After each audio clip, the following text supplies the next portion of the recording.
ማለት ሁሉም ክርስቲያን መስማት ያለበት እችን ብቻ ይስማኝ። እኔ አባቶችን ሳስብ ሁሉ ጊዜ አሰደብናቸው ነው በቃ የኔ ሐሳብ። መናፍቅ ይሰድባቸዋል፣ ሙስሊም ይሰድባቸዋል። ይሄ ከኛ የተነሳ ነው እንጂ ከነሱ አይደለም። የመስፈለጉ እኛ ነው ያሰደብናቸው። ጻድቃን እናሰደብን ነው ነገር እስራችን ነው። ከዛ በኋላ በቃ ነፃ ሆነ። ያጂብም ሲዶ ነበር የመጣው ነበር በዛን ሰዓት እዛ ቦታ ላይ ግን ለሊት ነበር ማየው ይቀናል። ግን 6 ሰዓት ሲሆን መጥቶ ከጸበል ነበር የበረሃ ፈተና ግን ደስ ይላል። እሱ ውጊያው ከአጋንንት ጋር ነው። ከተማ ሆነች ግን ከአጋንንት አይደለም ከሰው ጋር ነው። መንገዱ አስቸጋሪ ነው አይደለም? በሌሊት በቀን እንኳን አስቸጋሪ ነው። አንተ ደግሞ ጭራሽ ሰዎችን ይዘህ ማታ ላይ ነበር ጉዟቸውን ስታደርጉ የነበረውና ኑ በቃ አቡዬ እየመሩ ነው፣ ዝም ብላችሁ ከኔ ጋር ነው ተከታተሉኝ አልካቸው። እውነትም ምንም ምክር ሳይገጥማችሁ በሰላም ደረሳችሁ። ጎንበስ ስትሉ ደግሞ ስታዩት የነበረው ብርሃን ነበር። ምን ነው አጠቃላይ ቤተክርስቲያን ብር ባይለበት ቤተክርስቲያን ከሚታነጽ ሰው ቢታነጽ ንጹህ መለኩሴዎች አሉ በንጽህና የሚኖሩ። ሲጀመር እኔ ከተማ የሚኖር መለኩሴን ያላቀ ከባህር የወጣ አሳ መጽሐፍ ነው የሚለው እኔ አይደለም መኖር ይችላል። ታዲያ ከገዳም የወጣ መለኩሴ መኖር ሰማዕትነት ከመጣች ምንድነው የምናደርገው?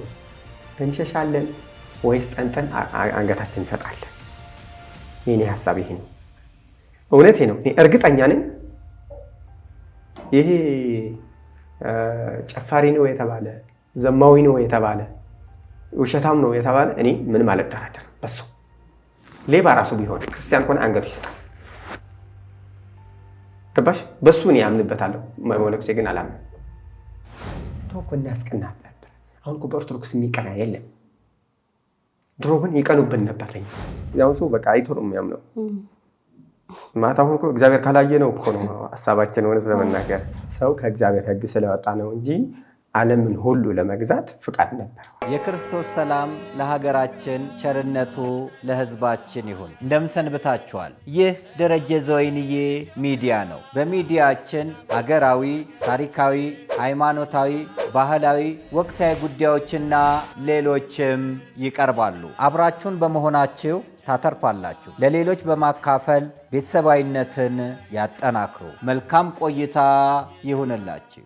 እንደ እግዚአብሔር ፍቃድ የጌታችን መድኃኒታችን ኢየሱስ ክርስቶስ የልደት በዓልን በቅድስት ሀገር ኢየሩሳሌም ለማክበር የፍቅር ጉዞ ከደረጀ ዘወይንዬ አስጎብኚ ድርጅት ጋር በመሆን ምዝገባ ጀምረናል። እግዚአብሔር ፍቃዱ ይሁንና እርሶም ለመመዝገብ በስልክ ቁጥር 2404216742 ወይም 937-369-6886 ይደውሉልን። ከጃንዋሪ 2 እስከ 11 ጤና ይስጥልን ውድ የደረጀ ዘወይንዬ ሚዲያ ተከታታዮቻችን እንደምን ቆይታችኋል? የእንግዳ ሰዓታችን ላይ እንገኛለን። በዚህ ሰዓታችን እንግዲህ የተለያዩ ትልልቅ ሀሳቦች ያሏቸውን ልምዶች ያሏቸውን ሰዎች እየጋበዝን ወደ እናንተ ወደ ቤተሰቦቻችን እንደምናደርስ ይታወቃል። በዛሬው ዕለትም እንግዲህ በተለይም ደግሞ አባ ዘወንጌልን ብዙዎቻችሁ ታውቋቸዋላችሁ ብዬ አስባለሁኝ። ከእሳቸው ጋር የመኖር አጋጣሚውን ያገኘ እንዲሁም ደግሞ የተለያዩ መንፈሳዊ ስራዎችን በመስራት የሚገኝ በርካታ ገዳማትን ቤተክርስቲያናትን የጎበኘ እስካሁን ድረስም እንደዚሁ እዚሁ ዘርፍ ላይ እንዳለ የምናውቀው ልጅ ነው። ወጣት ነው በጣም ምናልባት ታናሽ ነው ግን በርካታ ስራዎችን ይሰራ ልምዶቹ በጣም ጥሩ የሆኑ ናቸውና እኛም እንግዲህ አሁን ላይ ምን ላይ ነው ያለኸው? እንደው ከአባ ዘወንጌል ጋር የነበርክ ጊዜ ምን አይነት አጋጣሚዎች ነበሩ? እንዲሁም ደግሞ መሀል ላይ የተለያዩ መንፈሳዊ ስራዎችን በምትሰራ ጊዜ ምን አይነት ነገሮች ነበሩ? ልምድህ ምን ይመስላል ስንል እዚህ ስቱዲዮአችን ጋብዘነዋል ማለት ነው። ፈቃደኛ ስለሆንክልን አመሰግናለን። አብራችሁ እንድትቆዩ በአክብሮት እንጋብዛችኋለን። ትዕግስት አስቻለው ነኝ። መልካም ጊዜ ይሁንላችሁ። እንግዲህ የት አካባቢ ነው ብዬ መጠየቅ ብዙ የሚፈቀድልኝ አልመሰለኝም። እስቲ ትነግረናለህ ወይ? እንደው ጥያቄውን ስለምን ጠላኸው? ምንም ሌላ እንትን የለውም ማለት ስለማላውቀው ነው። ያላውቅም ለምን አሁን የተወለድክ ብለሽ ብትጠይቂው አንድ ሰው አባቱን እናቱን ስለነገሩት ነው እንጂ አያውቅም። እሱ ግን አያውቅም ማለት አላየም፣ እኔም አላየሁም። እንደወለድኝ አውቃለሁኝ፣ የት እንደተወለድኩኝ ግን እኔ አላውቅም። ለምን መሰለሽ አሁን አንድ አባቱ ኤርትራዊ ይሆናል፣ አንዱ ኢትዮጵያዊ ይሆናል፣ አንዱ የውጭ ዜጋም ሊሆን ይችላል። እናቱ ደግሞ እዚህ ወይም ደግሞ አባቱ እዚህ ሆኖ እናቱ ከውጭ ሊኖር ይችላል። ይሄ እውነት ቢቀርም ደስ ይለኛል። በቃ የት እንደተወለድን ባንጠየቅም ደስ ይለኛል። የትውልድ ቦታ ዳሽ ተብሎ ቢታለፍ በቃ ዳሽ ማለት እኔ አላቅም። በቃ ጥሩ እኔ አላቅም፣ የት እንደተወለድኩኝ አላቅም። ግን እኔ ያወቅኩት በቃ እኔነቴን ያገኘሁት በትግራይ ውስጥ ነው ያገኘሁት። ትግራይ የት? አጽቢ ይባላል። አጽቢ ወንበርታ ይባላል። ወንበርታ ማለት የጌታ ወንበር ማለት ነው። ወንበርታ ወንበርታ ማለት ወንበር ነው፣ ታ ጌታ። እንደዚህ አንዳንድ ቦታዎች የናውን በትግራይ ውስጥ አሁን ሺመና የሚባል ቦታ አለ። ሺመና ማለት በድሮ አባቶች አንድ አባት ነበሩ፣ አሁን የወስታቴዎስ ታውቂያቸዋለሽ። እሳቸውን ለመግደል መጥተው 1000 ወታደር ተልከው እሳቸውን ለመግደል አስበው ተልከው አባታችን አሁን የወስታቴዎስ ግን ጸሎት አድርገው አምላኬ ሆይ እንግዳ እየመጣ ነውና ወደ እኔ ምን ላድርግ? የአባቶች ነገር በቃ አንዱ ደስ የሚለኝ ነገር ምን አለ መሰለሽ፣ ማለት የሚመጣባቸው ፈተና ሳይሆን እሳቸውን በቃ ሰው እንትን እንዳይሉ እንዳይጎዱ ነው የሚፈሩት እንጂ እንዲጎዳቸው አይፈሩም። እንዳይጎዳቸው አይደለም፣ እሳቸው እንዳይጎዱ ግን ይፈራሉና እንግዳ እየመጣ ነውና ምን ላድርግ ብለው ሲጸልዩ 1000 መና ከሰማይ ወርዶላቸው ለ1000 ሰራዊት ማለት ነው 1000 መና ሲወርድላቸው ለሁሉም ይሄ ነገር አይተው እሳቸው ወታደሮችም እሳቸውን ለመግደል መጥተው ተደንቀው አይምሯቸውም ተመልሰው እንደተጠመቁ ነው የሚነገረው። እና ይሄ ነገር አይተው ማለት ነው 1000 መና አንዳንድ መና ተሰጥተው ያቺው ቦታ ሺመና ተባለች። ልክ አላማጣ የሚባል ታውቂዋለሽ? ጠላት መጥቶባቸው በዛን ሰዓት ሙስሊሞች ነበሩ። ጠላት ሲመጣ የሆነ በጦርነት ጊዜ ነው ዞሮ ስሙ የወጣበት ምክንያት ነው። እግዚአብሔር በረድ ነው የሚያውረቅ ነው የሆነ ነገር ሲጥልባቸው አላህ መጣ ብለው ሮጡ። አላህ መጣ ተባለቻቸው። ልክ እንደሱ ነው። ብዙዎች የሀገራችን የአካባቢ ስሞች የሆነ ምክንያት አላቸው። ኢትዮጵያ ማለት ለምን መሰለሽ አሁን ኢትዮጵያ ብቻ አይደለም። ኢትዮጵያ የተባረከች ሀገር ናት። አዎ የቅዱሳን ስፍራ ናት። አዎ ቅዱሳን አሉባት። ግን እኛ ባለመስማታችን ደግሞ ተሰውረው ነው እንጂ ድሮ ግልጥ ነበር። የሆነ ነገር ስንሳሳት ራሱ እግዚአብሔር ወዲያውን ነበር ስራውን የሚሰራው። አሁን ግን ሁሉም ተሳሳተ፣ ሁሉም አጠፋ፣ ሁሉም ከመስመር ወጣ። ይሄ መብራት ጠፋ ማለት ነው። መብራት ማለት የትራፊክ መንገድ እንትን የሚለው የሚበራው እኔ አላውቀውም፣ ግን መብራት ትራፊክ ነው የሚባለው እሱ። ይሄ ጠፋ ማለት ነው ማለት ይሄ ከጠፋ ማለት ደግሞ እወቂው እንዴት እንደሚል መኪና ካለሱ አይሆንም። በቃ በቁጥር አይደለ የሚተላለፉ። አሁን ግን የለም። ልክ እንደዚህ ነው። ከአባቶች ምክር ስለወጣን ከእግዚአብሔር ሕግ ስለወጣን ያው ልክ አባታችን አቡነ ገብረ መንፈስ ቅዱስ እንዳሉት ያው አቡነ ገብረ መንፈስ ቅዱስ ጋር ነው ዛሬ ያው ቀን ነው። እውነት ለመናገር በዕለታቸው ስለሆነም ደስ ብሎኛል። እንደው ምሳሌ ልፋት በቃ አንድ ቀን እውነት በጣም አዝኜ በመቀሌ ነበረ ምህልላ ስናደርግ የሆነ በቃ ብዙ ፈተናዎች ገጠመንና ማለት እኔ እንጃ ለምን እናገራለሁኝና አንዳንዴ ሰው ግን ካላየ ያምናል እላለሁኝ። በአሁኑ ሰዓት አይቶ ነው የሚያምነው። ያሁን ሰው በቃ አይቶ ነው የሚያምነው። ማታ አሁን እኮ እግዚአብሔር ካላየ ነው እኮ ነው ሀሳባችን እውነት ለመናገር። ልክ ድሮ አዳም ከአንድ ዋሻ ውስጥ ወጥቶ ፀሐይ ወጥታ አይቷት አያውቅም። አዳም አይተዋት ወይኔ ለእኔ መግደል ነው የላካት እግዚአብሔር ብሎ ተመልሶ ወደ ዋሻ ውስጥ ገባ። እግዚአብሔር ግን መጥቶ ቃልን ልኮ አጽናናው። ልትገድልህ አይደለችም አይዞህ አዳም ብሎ አጽናናው። ፀሐይ ራሱ ነው የምልሽ። ፀሐይ ማንችልም ነው ሀሳቤ አይደለም እግዚአብሔር ልናይና አሁን ወጥቼ ራሱ እኔ ፀሐይ ቀጥ ብዬ ማየት አልችልም። ይህንን ነው። ስለዚህ እኛ ሌላ ነገር ለማየት ስለምንጓጓ ነው እንጂ አስቀድመን እግዚአብሔርን ማየት አለብን ነው። እና በዛን ሰዓት ስለ እግዚአብሔር ቆይ ስለ እምነትማ በኋላ እናወራዋለን። የአያት ልጅ ነው። የአያት ልጅ ነው። ከአያት ጋር ነው ያደግከው? አዎ ሳድገውኛል። እውነት ለመናገር አባቴ ታስሮ ነበረ። ሴት አያት ናቸው? ሴት አያት? እሺ ሳድገውኛል። ወደ ጻድቁ የወሰደኝ እሳቸው ነበሩ። ትንሽ ነበር በዛን ሰዓት በእጄ ይዘው ማለት ነው። በእጄ ይዘው የ2 ሰዓት መንገድ ነበር የወሰደኝ ጻድቁ ጋር ጸበል ጋር ለመሄድ። ግን እዛ እጄ ምህልላ አድርግ ነበር። በጣም የገረመኝ ነገር እንዴት ምህልላ ማለት እንደዚህ ምህልላ ማድረግ እንደሚያደርጉት እዛ እናቶች ተሰብስበው አያቴ በጣም ምህልላ እንትን ትላለች። እሷ ነበረ ገብታ ትመራ ነበረ እንጂ ምህልላና እኔም ደስ ብሎኝ እንደውም እየዞረች ራሱ እኔ ቀሚሷን ይዤ ነበረ ስዞሪ ነበር እንደዚህ ስለምትዞሪ። ከዛ ከሷ ጋር ሆኜ ምን ላደርግ ነበር በዛን ሰዓት። ግን ዝም ብዬ ደስ ብሎኝ ነው እንጂ ምን ማለት እንደሆነ ምን ላራሱ እኔ አላውቅም ነበር። ግን ደስ ብሎኝ እንትን ነበር።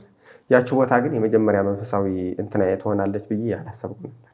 ግን እሷ ነበረች የመጀመሪያ ደግሞ ራሴ ብቻዬን የሄድኩባት እሷ ነበረች። እሱ ማለት የተለየ ቦታ ነው። በእግዚአብሔር የተለየ ቦታ የለም። ለሰው ልጅ ግን አይምሮሽ የሚያድስ ቦታ የለም። የሆነ መቼም ከአዲስ አበባ ቤተክርስቲያን ያሉት ወጣ ብለሽ ስታይ እነ እሞጓ ወይም ደግሞ ጻድቃኔ ከሄድሽ ከተማ ውስጥ ደስ የሚለው ቦታ ከተማ ውስጥ ሆኖ ማለት ነው። አክሱም አለ፣ እንጦጦ ኪዳነ ምሕረት አለ፣ ሌሎችም አንዳንድ ሊኖሩ ይችላሉ። እኔ ያየኋቸው ግን እንጦጦ ማለት አለ የሚሰማሽ መንፈስሽ የሚነግርሽ ነገር አለ። ቦታውን ቁጭ ብለሽ ነው እንጂ ሌላ ቦታም ሊኖር ይችላል። ግን ብዙ እንደሌላው እንደ አክሱም ወይም ደግሞ እንደ ግሸን እንደ ላሊበላ የሆነ አይምሮሽ የሚሞላልሽ መንፈስሽ አለ አይደል? አሁን እምጓ ሄደሽ ሂጄ ነበር ብለሽኛል። ግን እዛ ሄደሽ ረግጠሽው ቦታው ሌላ ተይውና ገና መንገድ ስትሄጂ ራሱ የሚሰማሽ ስሜት ማለት እንደኔ ሐሳብ ለኔ የሚሰማኝ ነው። የሚሰማኝ እዚህ ከተማ ቁጭ ብዬና እዚህ ከተማ ቤተክርስቲያን እጄ ተሳልሜ መጥቼ እግዚአብሔር ነው። እግዚአብሔር ቤተክርስቲያን አይደለም እና እሳት ውስጥም አለ። ግን የሚሰማሽ ቦታ ግን አለው። ቦታ ማለት ሄደሽ እዛ ስትሄጂ አሁን የቅዱሳን ስፍራ ስለሆነ እነሱ መጥተው ሳታያቸው ወይም ይዳብሱሻልና አንዳንዴ ሳናስበው እናለቅሳለን።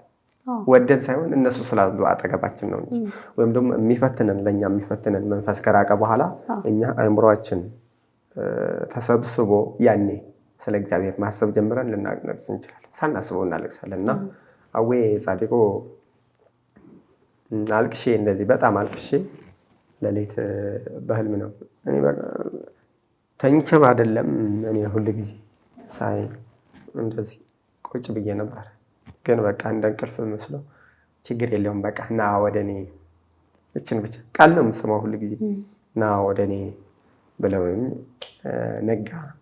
ነግቶ እኔ ተነስቼ ና ብለውኛል አባቴ እሄዳለሁ ብዬ ከተማ ጥዬ ሄድኩኝ። እኔ ስንት ዓመት ነው?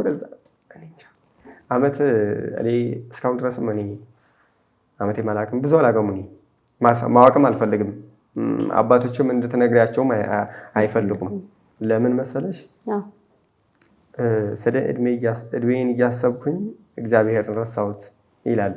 ስለ እድሜሽን እያሰብሽ ማለት ነው እግዚአብሔርን ትረሻዋለሽ ሁሉ ጊዜ። ግን ቀን ሌሊት አሁን መቼም ገጥሞሽ ያውቃል እንጃ፣ ግን 24 ሰዓት ጸልዩ ይላሉ። ይሄ ማለት ግን ዝም ብሎ 24 ሰዓት መቆም ማለት አይደለም። 24 ሰዓት ግን በዚህ በአእምሮሽ ጌታ አምላክ ኢየሱስ ክርስቶስ ሆይ ማረኝ። እቺ እኮ ናት በቃ ቀላል እኮ ናት። አምላክ ኢየሱስ ክርስቶስ ሆይ ማረኝ። በተለይ ደግሞ ፍቅርህን አሁን ለሙሴ ቀርጾ እንደሰጠው እኔ እንደዛ ነው የምለው። እኔ በልቤ ውስጥ ቅረጽ ፍቅርህ ነው የምለው። እና ማለት እንዲህ ብለሽ ጸሎት ማድረግ ነው። እና ማለት የአባቶችን ክብር በደንብ ብናቅ ያሉንን ብንሰማ፣ በተለይ ምክር ብንሰማ፣ አባቶች ምክር በደንብ ብንሰማ እኔ ደስ ይለኛል። እሺ፣ ስለዚህ ከአያት ቤት መቼ ወጣ? የመጀመሪያ ለምሳሌ አሁን ያነሳቸው አባት አሉ። አምባሻውን ጠብቀ ሄድክ፣ ምን ተሰጠ? ማለት እኔ አምባሻ ጠብቄ ነበረ ሄድኩኝ። ግን ሲሄድ ያው አውጥተው ከመስቀል ተሳለም አለኝና ደግሞ ከመስቀል በኋላ ይመጣል አምባሻ ብዬ ነበረ። ለካ ለመስቀል ለመሳለም ነበረ እና ቁርስ ብላ ያሉኝ። በጣም ገረመኝ። በዛን ሰዓት ደግሞ እውነት ለመናገር ለምን ጠብቃለሁ መስቀል ምን ማለት እንደሆነ እኔ አላውቅም። እንዴ ብዬ ተቆጣሁ። እውነት ነው እኮ ለምን ማለት እኔ እንጃ ስለ ያውቁ ነበረ እሳቸው መስቀል አሳልሞ ቁርስ ይሉኛል እንዴ ምናምን አልኩኝ። ግን ሄጄ ቤት ተናድጄ ነገርኳት እናቴ። እንዴ አባ ፈቃድ እኮ እንደዚህ ያለኝ እኮ ምን አለ እንዴ መስቀል አሳልሞ ና ቁርስ ብላ ብሎ መስቀል አሳልሞ ሄዳ ይልኝ ነው ቁርስ አይልኝ ምናምን ብዬ ነገር እናቴ በጣም ስቃ አይ በነጋታው ነው እንደገና ሄጄ በዛው እያለፍኩኝ ተነጋግረው ነበር መሰለኝ ነክ ግን ያን ጊዜ ግን አምባሻ ይዘው እንደዚህ አድርገው እና ቁርስን ካሉኝና አውቀው ነው አልኩኝ። ከዛ ሄጄ ሰጡኝ። እውነት ለመናገር አምባሻውን ሰጥተው ና ልዬ ብለው ሰጥተውኝ መጀመሪያ መስቀሉን የትኛው ይሻልሃል ግን ብለውኛል። እኔ የመረጥኩ ግን አምባሻው ነበር። በዛ ነጭ አምባሻ ነበር እሱ ነበር ያልኩት። አለማወቅ እንግዲህ ከዛ በኋላ በዚህ ምክንያት ነበረ ና ብለው ቁጭ አድርገው ያስተማሩኝ እሳቸው። ምን አስተማርኩ?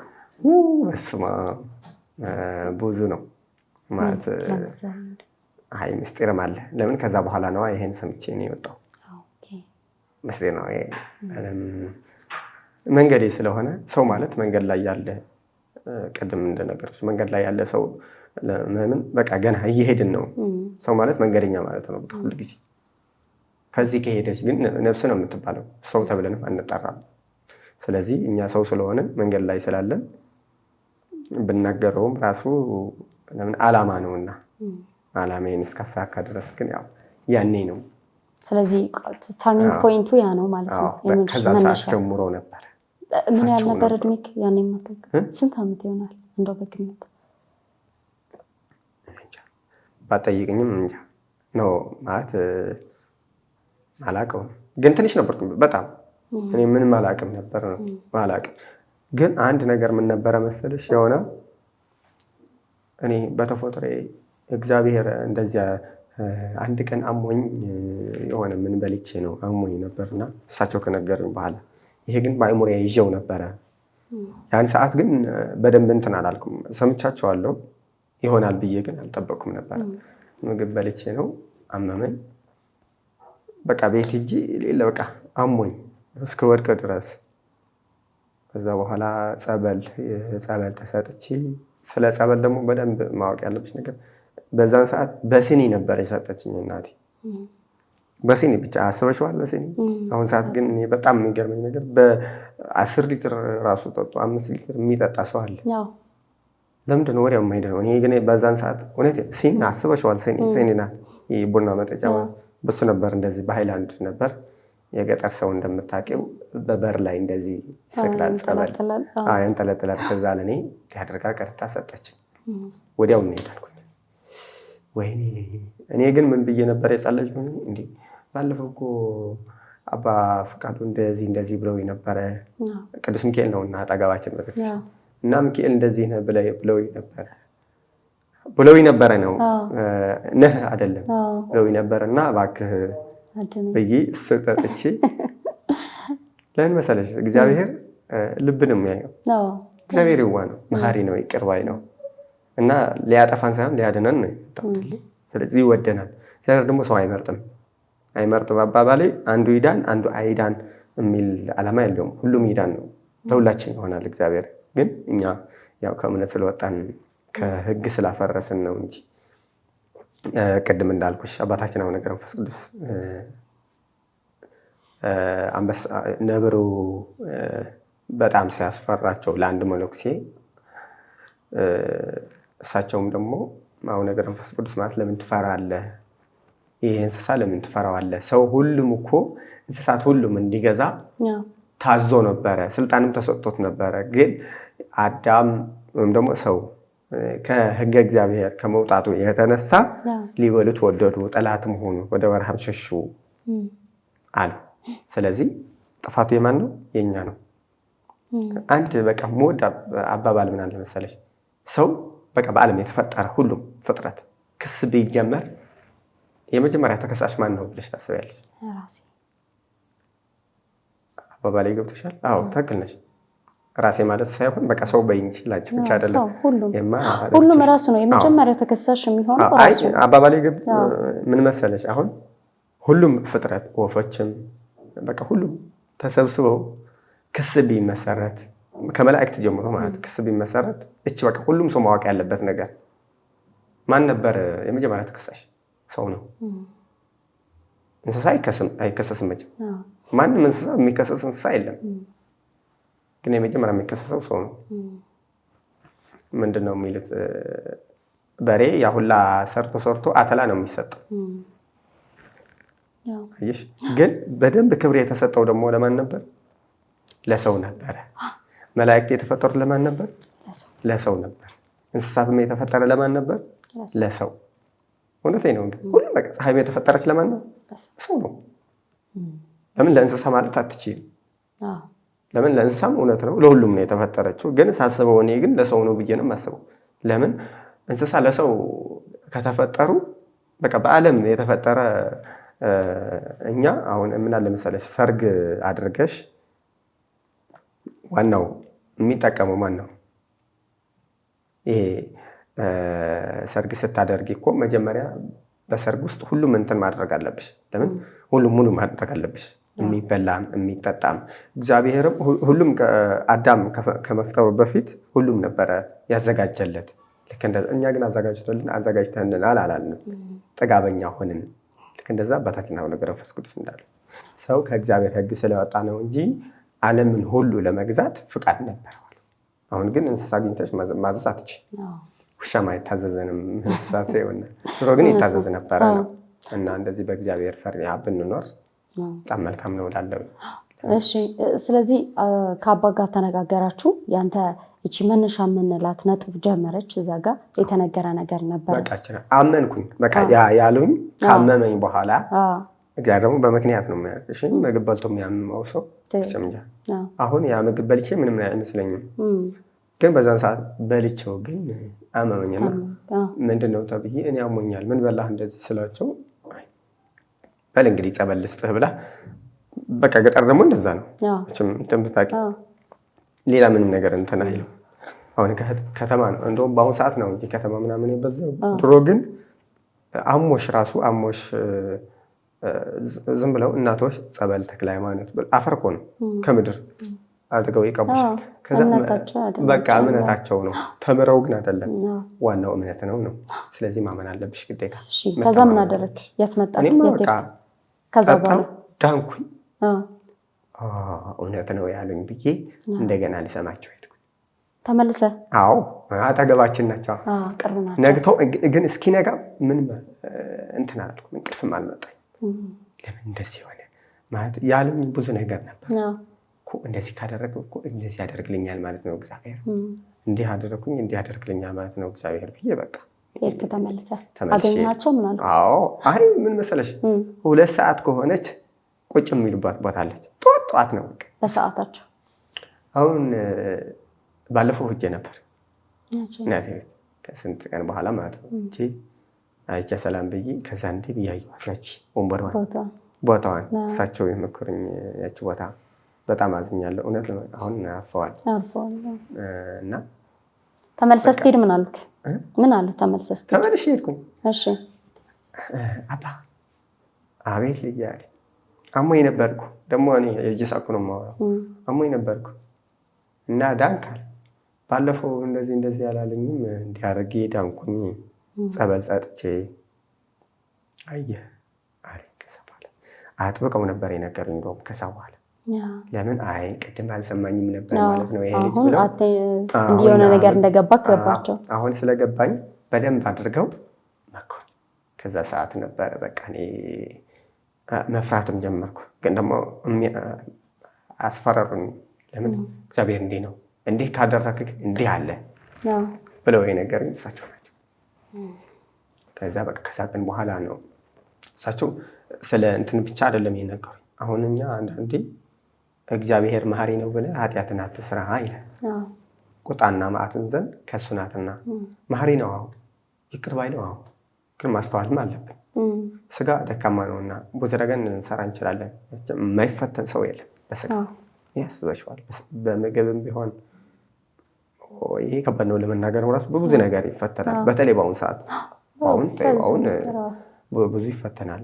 ድሮም እንኳን ምንም ሳይኖር ይፈተን ነበርና ከፈተና እንድንድን አንተ አድነን አቅም ስጠን ነው እንጂ ራሳችን እንድናለን ብለን ማሰብ የለብንም። ራሱ መዳን አይችልም ሰው እና እንዲህ ብለው ነገርኝ። ያው መንገዴ የመሩኝ እሳቸው ነበር። የአባት ነበር። አዎ ግን ትልቅ አባት ነበር። እውነት ለመናገር ትልቅ አባት ነው ለእኔ።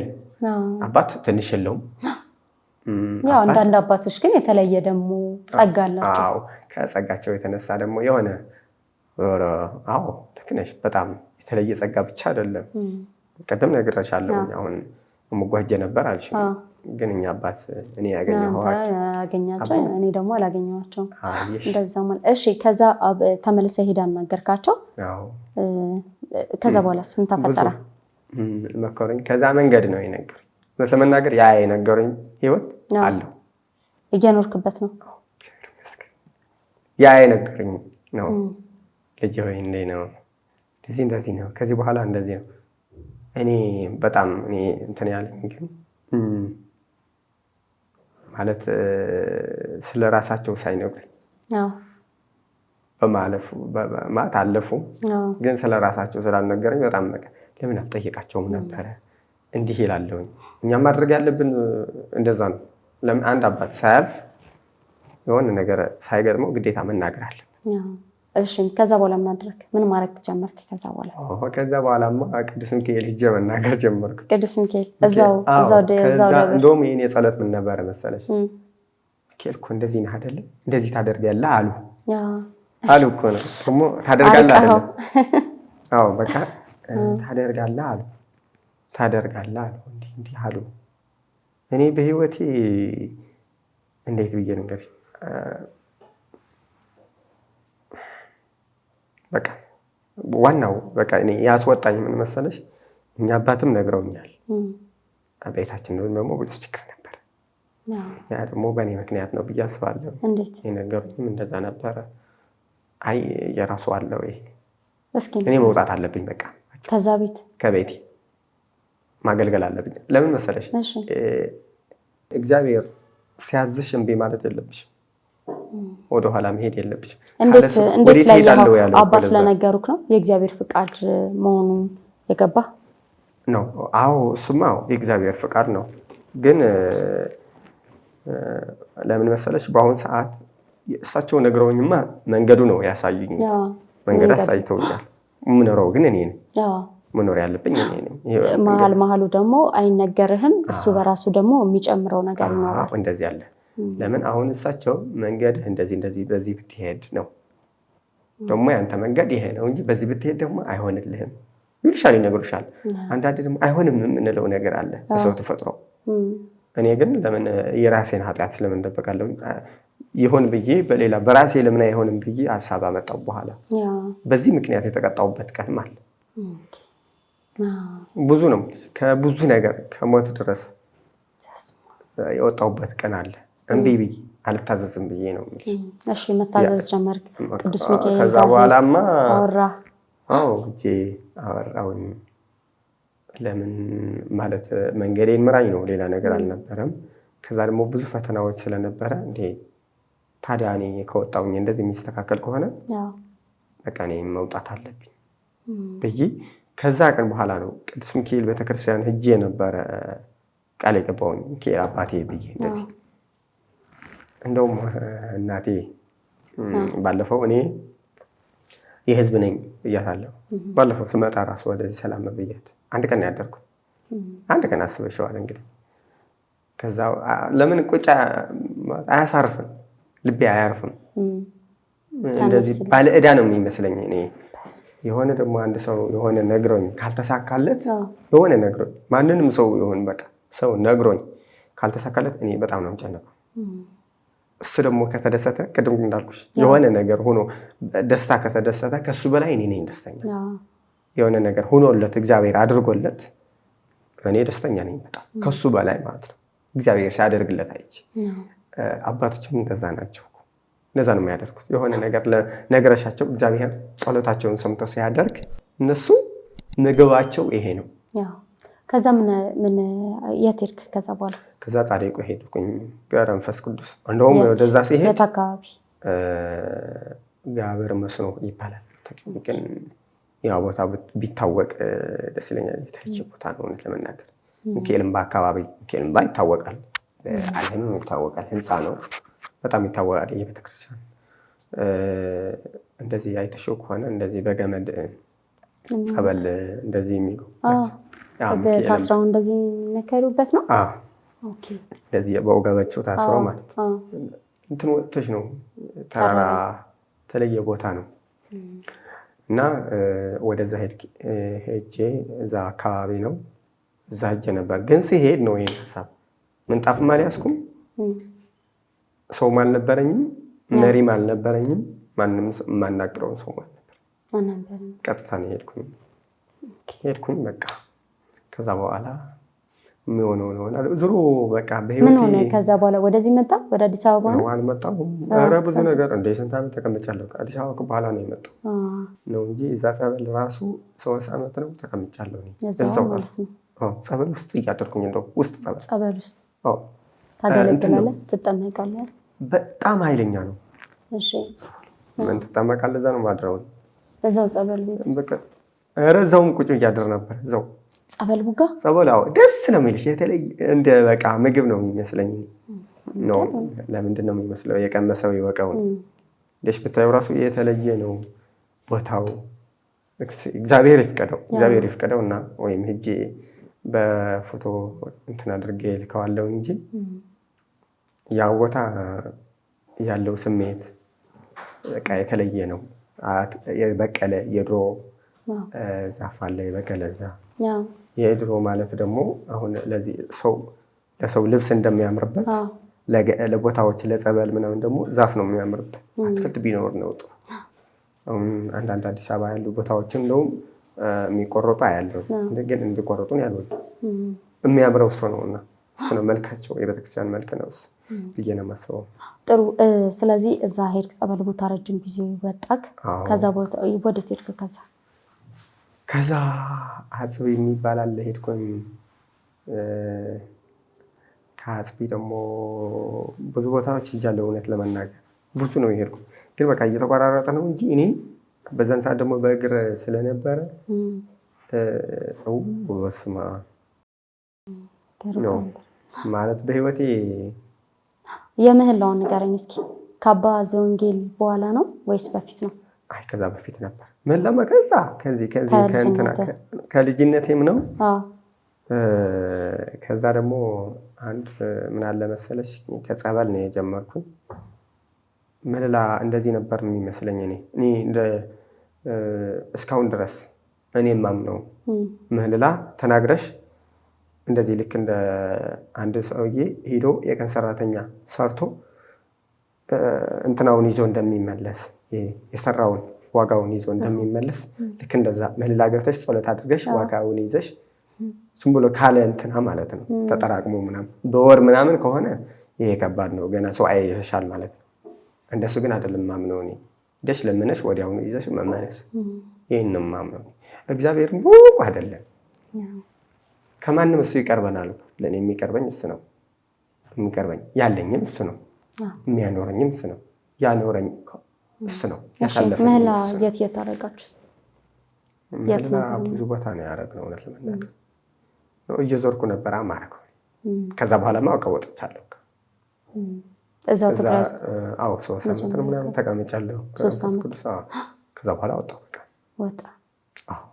ከዛ የዞርክ ምን ምህላ ነበር የምታደርገው? ምህላ ማድረግ ጀመረ። እንደዚህ ሰው ማስታረቅ እወዳለሁ በጣም። የመጀመሪያ ቀን ስትገባ የገጠመ ነገር ነበር? እንግዲህ ትልልቅ ሰዎች ነበሩ አይደል? ትልልቅ እናቶች፣ አባቶች ነበሩ። ግን ገና እንዳገኙክ የመጀመሪያው ጊዜ ላይ አንተ እንድታደርግ እድሉን ሰጡክ። አዎ። የት ነበር እሱ? የት ቤተክርስቲያን ነው? ማርያም ዲቦ ይባላል። ዲቦ ማርያም ወይም ደግሞ ይሉታል። የት ነው የሚገኘው እሱ? የት? አፋርና በትግራይ ጫፍ ናት። በቃ ጫፍ ነው። ብቻዋን ያለችው? ብቻ በረሃ ቦታ ናት። ልክ እንደ ዝቋላ ነው ግን ቦታው። ተራራ ነው? ተራራማ ቦታ ነው።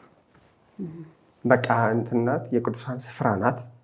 በዛ ደግሞ ቅዱሳን ካልሆነ ከመንገድ ራሱ መውጣት የለብሽም። እዛ ሄደሽ ትጠፊያለሽ።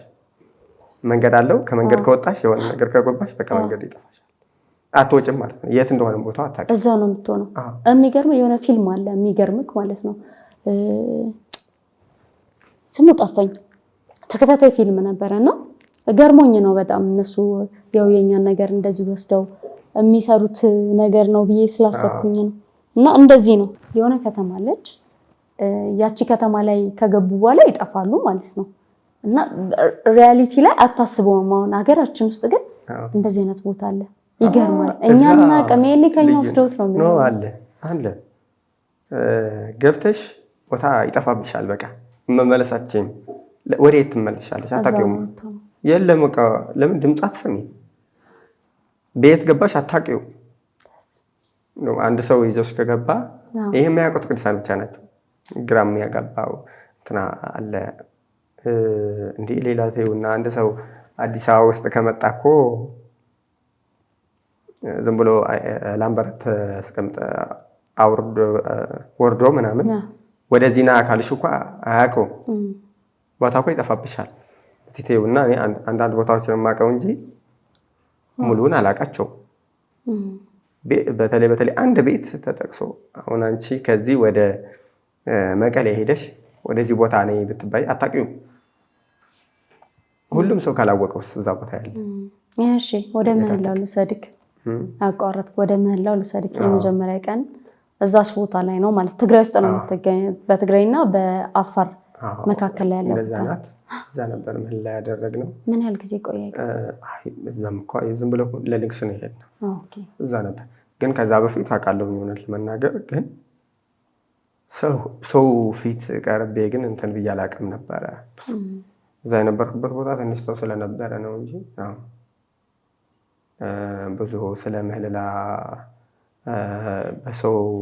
በብዙ ሰው ፊት ምህላ ማቅረብ እንትን አይለኝም ነበር። ግን እኔ ድምፄ እንትን ስለነበረች አሁን እንደውም ማደኩኝ ጎረመስኩኝ ነው ማለት ድምፄ እንትን እያለ ሄደዋል። ድሮ ግን እንደዚህ አልነበረም። ቀጭን ነበረች። ደስ ይላቸው ነበር። ደስ ስለሚላቸው ነው እንጂ እኔ ምንም አይመስለኝም ነበር። ከዛ ደግሞ የትንሽ ይወደዳል ምህላ። የትንሽ ልጅ ሲሆን ይወደዳል በጣም ያው ከልብ ንጽህና ጋር ስለሚያዝ እንደዛ ስለሚያስቡ ደስ ይላቸው። ከልቦናቸው ነው። እመቤታችን ተገልጻ ያያችሁት እዛ ነው አይደለም? ይሄማ መቀሌ ውስጥ ነው ሚካኤል ቤተክርስቲያን። ስለዚህ ከዛ በኋላ እንግዲህ ትግራይ እዚሽ ቦታ ላይ ምህላ አድርገን ጸሎት እያደረግን ሞይ ወለተ መድን ባላሉ ትልቅ እናት ናቸው። እሳቸው ነበሩ ከኔ ጋር ምህላ እያደረግን ያን ሰዓት ነበር። እኔ እንትን እወዳለሁ አፈር ላይ መንከባለል። እሱ ነው በጣም ደስ የሚለኝ ነገር ማለት ነው።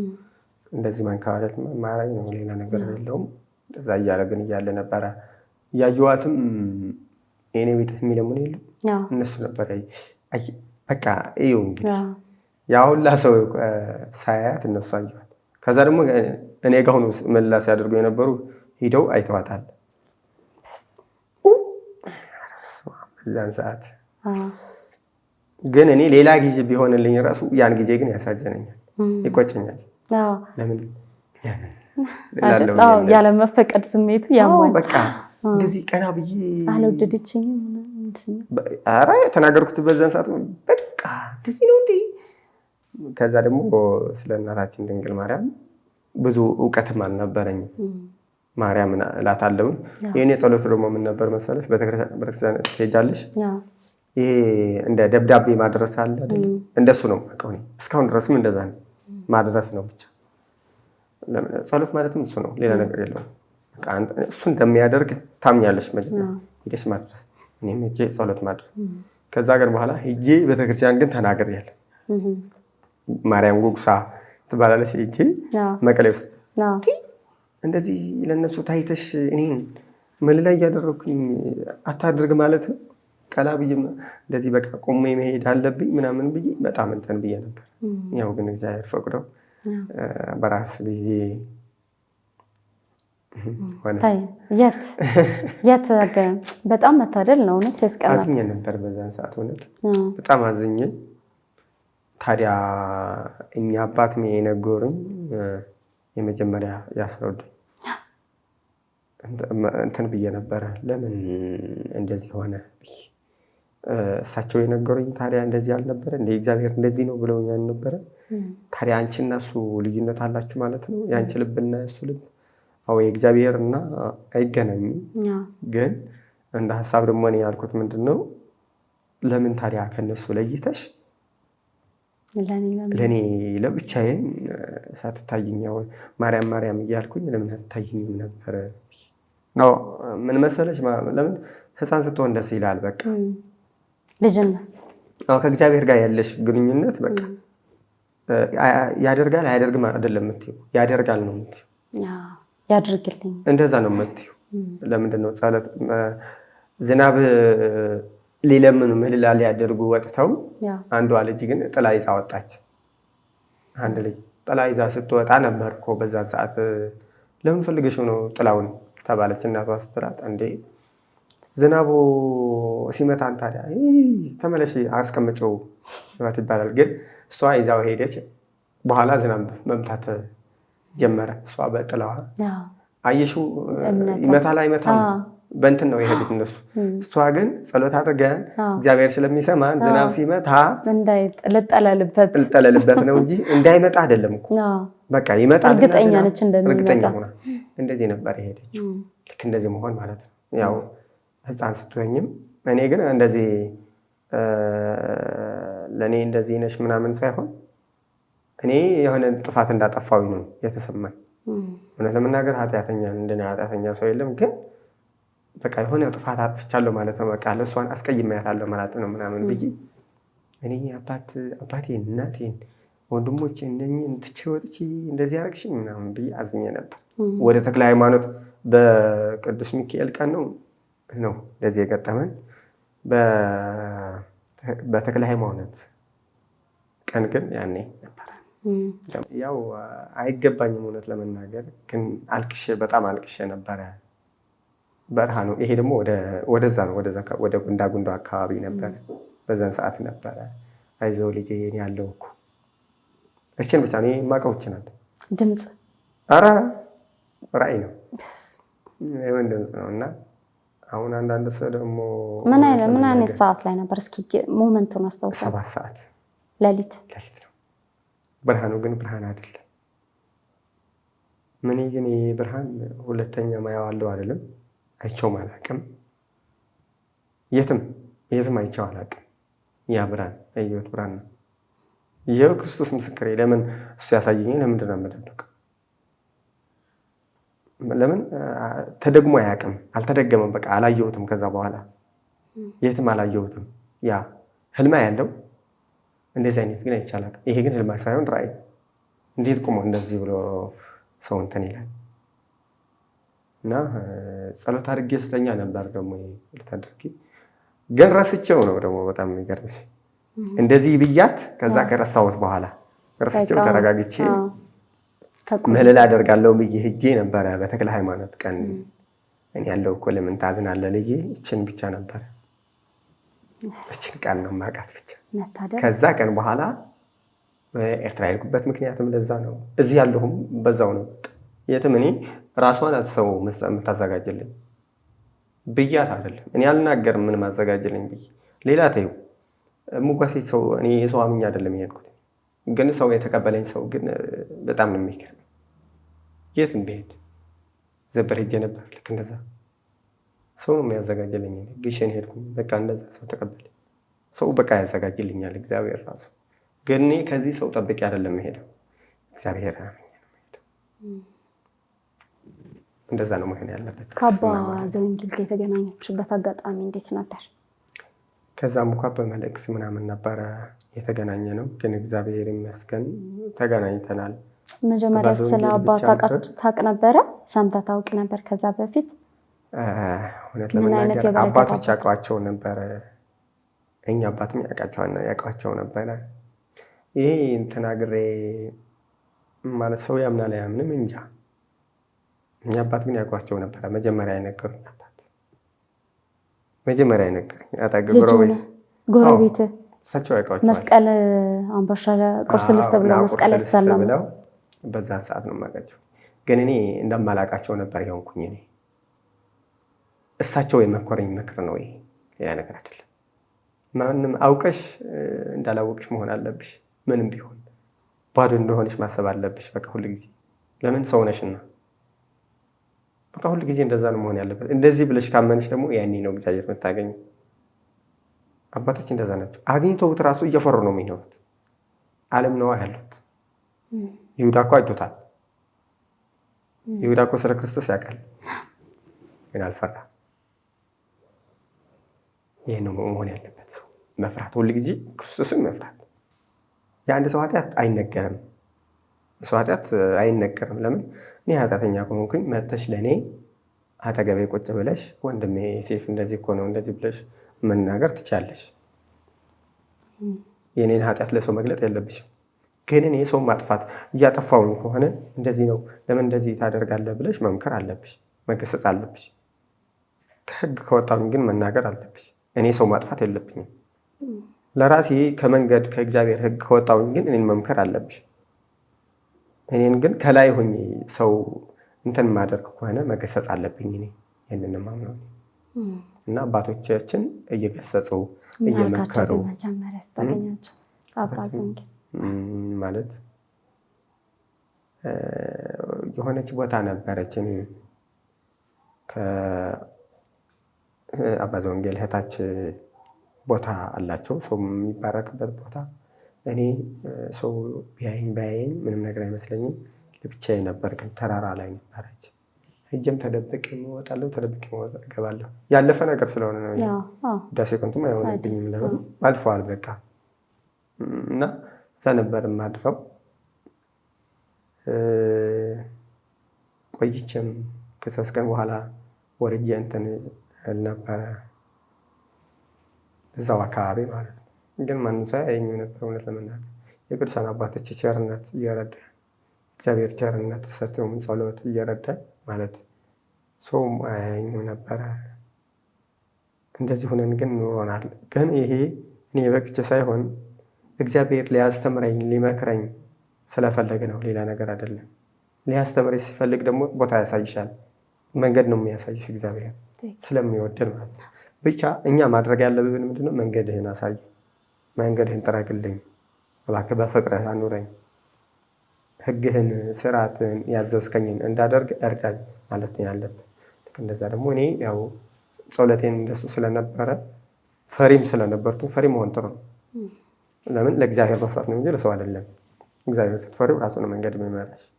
እንደዛ ስለነበረ ያው እየሄድኩኝ መልእክት ማመላለስ ነበረ በጸሎት ምክንያትም ከሞሄ ሀሪያም ወደ እሳቸው ከእሳቸውም ተመልሼ አደርስ ነበረ። ወደ ሌላ ቦታም ላክ ነበር። እውነት ለመናገር ለምን ምህልላ የሚያስፈልግበት ቦታ ጸሎት የሚያስፈልግበት ቦታ ካለ ሄጄ መልእክቴን አደርሼ ራሴን መልል አድርጌ እንደዚህ የሚታረቅ ካለ አስታርቀን ምናምን ነበረ መለሰው። እንደዚህ ነበር ህይወታችን። ያው እግዚአብሔር ይመስገን እስካሁን ድረስም ስራ ታሳጣኝ ነው የምለው። ልክ እንደ ቀን ሰራተኛ እኔ ስራ እንዳጣ አልፈልግም። ስራ ማለት ደግሞ ይሄ መንፈሳዊ ስራ። እንዴት ነበር? ምን ይሉ ነበር አባ ዘወንጌል? እንዴት ነበር አኗኗራቸው? የአባቶች ኑሮ አይታወቅም። ደብቀውሽ ነው የሚኖሩት። ሁሌ ደብቁሻል። እንዲታወቅላቸውም አይፈልጉም። ሰይጣን ነው እንጂ ስራውን የሚገልጥልሽ። አባቶች እኮ አይገልጥልሽ ስራቸው። እነሱ አንድ ነገር ነው የሚሰጥሽ ብቻ ምክር። እኔ በጣም የሚገርመኝ መናፍስት ያለባቸው ሰዎች ራሱ ቢሄዱ በስውር ነው የሚያስገባላቸው። ለምን መሰለሽ እንደዛ የሚያደርጉት? ያ ሰው በሰው ፊት እንዳይታይ እንደታመመ እንዳይታወቅ በቃ በስውር። አሁን እኔ በጣም የሚገርመኝ አንዳንድ ይመጣና በወንጌል ብለው የሚጮሁ ነበሩ። ግን እኔ ያሰግ ነበር በጣም። ለምን አንዳንድ ሰው ዝም ብሎ ራሱ ዝም ብሎ የሚጮህ ሰው አለ። ለምዶት ነው እኔ ምንም አይገባኝም። ከአእምሮም ሊሆን ይችላል። ግን እኔ የማውቀው ግን ገና መንገድ ላይ ያለ ያስሩታል፣ መንፈሱን ማለት ነው ያስሩታል። ከዛ በኋላ ምንም እንዳያደርግ ያስሩታል። ልክ አባታችን አባ ኪሮስ መለኮሳትን መጥተው ወደ እሳቸውን አጋንንት ተጠርቶ ምንድን ነው ያሏቸው? ወደ እነኚህ መለኮሳት እንዳትቀርቡ ብለው አውግዟቸው እስከ ዕለተ ሞታቸው ደግሞ ሳይፈተኑ ነው እነኚህ አባታችን። ይሄ ነገር ያደረገው ማን ነው? አባታችን አቡነ ኪሮስ። ልክ እንደዛ ማለት ነው። አባታችን እንደዛ ነው የሚያደርጉት። የሆነ ነገር እንዳትሆኚ መንፈሱ ያሰሩልሻል። እኛ ግን እኔ በጣም የሚገርመኝ ማለት እንጃ እንዴት ብዬ ነው የምነግርሽ። ለምን ከአእምሯችን በላይ የሆነ ግፍ ስለምንሰራ እግዚአብሔርም ስለምንነቅ ስለምንፈታተነው አይ ከባድ ነው። እና አባቶች መንፈስም ሲያስሩ የማውቃቸው ታይተው ሳይሆን በስውር ነበረ። እንደገና ደግሞ በጣም ዝቅ ያሉ ናቸው አባቶች ማለት ዝቅ ያሉ ማለት ነው። አሁን ተክለ ሃይማኖትን አስበው። አሁን ዝም ብለን እኛ ማለት ኦርቶዶክስ ምንድን ነን እኛ? ለምን የአባቶችን ሕግ አንከተልም? አባታችን አሁን ተክለ ሃይማኖት እኮ ከአባ በጸሎተ ሚካኤል ሆነው አይተሽ ከሆነ አንብበሽው ከሆነ ተክለ ሃይማኖት ጥሩት እስኪ ይህን መንፈስ ያወጣዋል ብለው ሲልኩ ተክለ ሃይማኖት መጥተው ግን እኔ ያወጣዋለሁ አላለ። ምንም አልተናገሩም። አቤት አባቴ ነው ያላቸው። ልጅ ሆይ እግዚአብሔር በሰጠህ በጸጋ አድነዋል። እኔ ምኑን አውቃለሁ ብለው ድፍት ነው ያሉት። ግን እንዲህ ሲሉ ነበረ እኮ ያ መንፈስ ጮሆ ሩጦ የሄደው። አየሽ ያግሻል በመግባር ውስጥ። ይሄ ነው የምልሽ። እሳቸው ግን ምን አውቃለሁ ብለው። እኔ አባቶችን ሳስብ ሁሉ ጊዜ አሰደብናቸው ነው በቃ የኔ ሀሳብ። መናፍቅም ይሰድባቸዋል፣ ሙስሊም ይሰድባቸዋል። ይሄ ከኛ የተነሳ ነው እንጂ ከነሱ አይደለም። የነሱ እኛ ነን ያሰደብናቸው። ጻድቃን እናሰደብን እውነት በስራችን ነው ወይ? በማንም ስራ አይደለም። የኛ ኃጢአት እንደዚህ ነው። ልክ እንደዛ አባቶቻችን እኔ የተማርኩት ከአባቶቼ አሁንም አሉ ብዙ አባቶች አሉ። እንደውም በቋንቋ የነሽ ሚዲያ በተርጉነሽ ተናግሬ ነበረ አሉን አባቶች። አሁን አንዳንድ ሰው ሊያያቸው ይፈልጋል። ለምንድን ነው የሚያያቸው? አይፈልጉም እነሱ። ለምን ካልሽ የእግዚአብሔር ቃል መጀመሪያ ስሙ፣ የእሱ ፍቅር መጀመሪያ ያወቁ። እኛ ምንም አናደርግም ነው። ምን መከሩክ? ወይ ብዙ ነው። እኔ የተማርኩት ነገር ነው የምነግርሽ ብቻ፣ ሌላ ነገር አልነግርሽም። አንደኛ ነፍስ አትግደል የሚል ትምህርት፣ ነፍስ ግን አድን። በደንብ ማወቅ ያለብን ነገር ይሄኔ። እንደውም ገብቶሃል ሲሉኝ አዎ አልኳቸው እና ነፍስ አትግደል ነበር ያሉኝ። ነፍስ አትግደል እኔ አልገባኝም ነበረ። ስለ ሰው መግደል በስጋ ማለት ነው እንደዛ ነበር ያሰብኩት፣ ግን እንደዛ አይደለም። አንድ ሰው ከመንፈሳዊ ሕይወት ካወጣ ነው ገድለነዋል ማለት ነው። ይሄ ገድለነዋል ማለት ነው። ለምን ነፍስ ነው የገደልሻት፣ ሞተች ማለት ነው። በኃጢአት የሚኖር ከሆነ አንድ ሰው ሞተ ማለት ነው። ከኃጢአት ካወጣሽውስ ይሄማ አውጥተሽዋል፣ ከሞት ነው ያወጣሽው። ስለ ወደፊቱ ምናምን ያዩ ነበር። ቢያዩ እንኳ አይነግርሽም እኮ ትዕግስት ስለሌለን እኛ አሁን እነሱ እግዚአብሔር የሚገልጥላቸው ለምን መሰለሽ? ስራ ነው እኮ ለነሱ። ገባሽ አይደለ? እግዚአብሔር እኮ ፈተና ሳይሰጣቸው ዝም ሲል እኮ ያለቅሳል። አባቶች ለምን አትሰጠንም ይላል። አባታችን አሁን እስትንፋሰ ክርስቶስ የሚመታቸው እኮ ነው የቀጠሩት። የሚገርፋቸው ለራሳቸው ቀጠሩ በብር። አሁን ሰው የሚገርፍልን ነው ቀጥረው፣ አባታችን ግን ቀጥረው ብር ከፍለው የሚገርፋቸው ለራሳቸው። ከዛ ፈርቶ ውስጥ ቀስ አድርገው ሲመታቸው አይሄድ ብለው አባረሩት። ይህ ነው የአባቶች ስራ። ፈተና ይፈልጋሉ ማለት ነው። አሁን ግን ትንሽም ፈተና አንፈልግም። ማወቅ ያለብን ነገር ደግሞ የአባቶች ምክር ምን አለ መሰለህ? ተመክረናል እኛ ግን አንሰማም ነው። እዚህ ውስጥ አልገባም፣ ግን አላወቅነውም። ይሄ ደግሞ በምን ይመጣል መሰለሽ? አሁን እቺ አፈር ትንሽ አፈር ከነካት እቺ ውሃ ናት አይደለ? ውሃ ውስጥ አለ። ትንሽ አፈር ከነካት ምንድን ነው የምትሆነው? ትባላሻለች። በቃ ውሃ ናት። ይሄ አፈር ግን በምን ማጽዳት አለብሽ? በውሃ በደንብ ውሃ ካስገባሽለት ይወጣል። ያ ልክ እንደዚህ ማለት ነው። የአባቶች ምክር ሰምተን ይሄ አይምሯችን ውስጥ ያለ ሌላ ነገር እሱን አውጥተን ጥለን በአባቶች ምክር ብንሄድ ነው የምለው። እና የመከሩኝን ምክር ይሄ ነው። ሰው ማዳን ነው። ሰው ማዳን ደግሞ በጣም መትጋት አለብን። አንድ ሰው ካዳን በቂ ነው። በቂ ነው። በቃ አንድ ሰው ካዳንሽ በቂ ነው። በቃ ስለዚህ እሳቸው ሲያጠናክሩልህ አንተ በቃ የበለጠ ጠንካራ እየሆንክ መጣ ነው።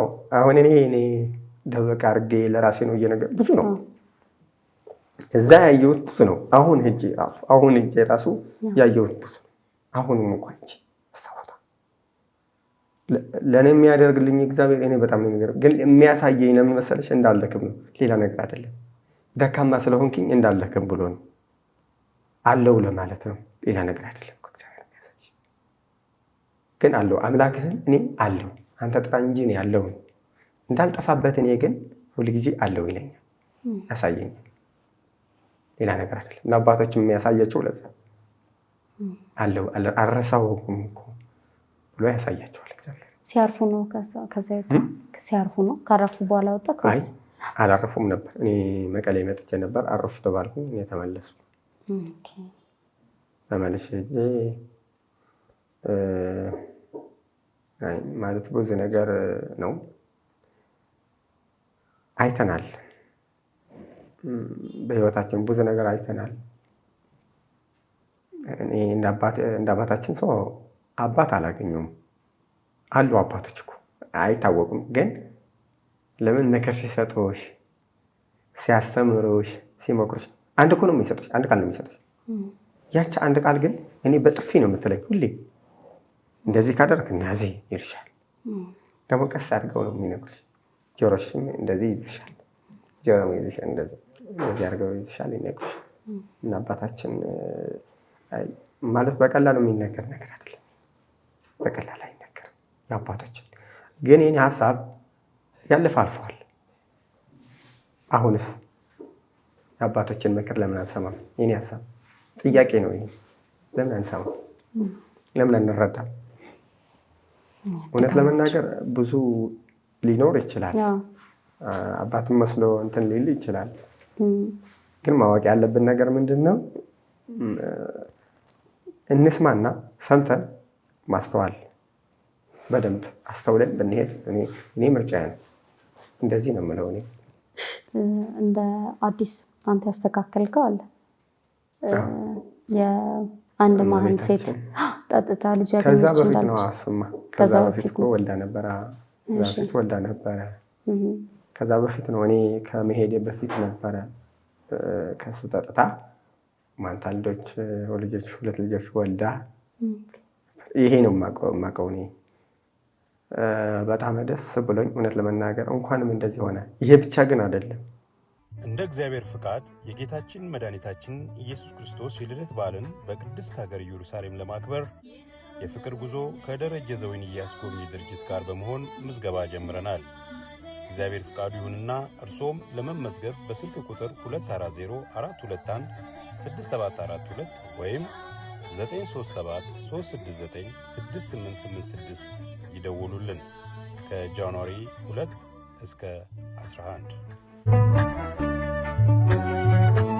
እኛ በትላንትናና በነገ መካከል ያለን ዛሬ ነን። ዛሬ ላይ ሆነን ነገን በበጎ ነገር እንገንባ።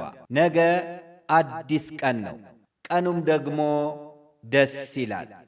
ደረጀ ዘወይንዬ ሚዲያ ኢትዮጵያዊ ማንነት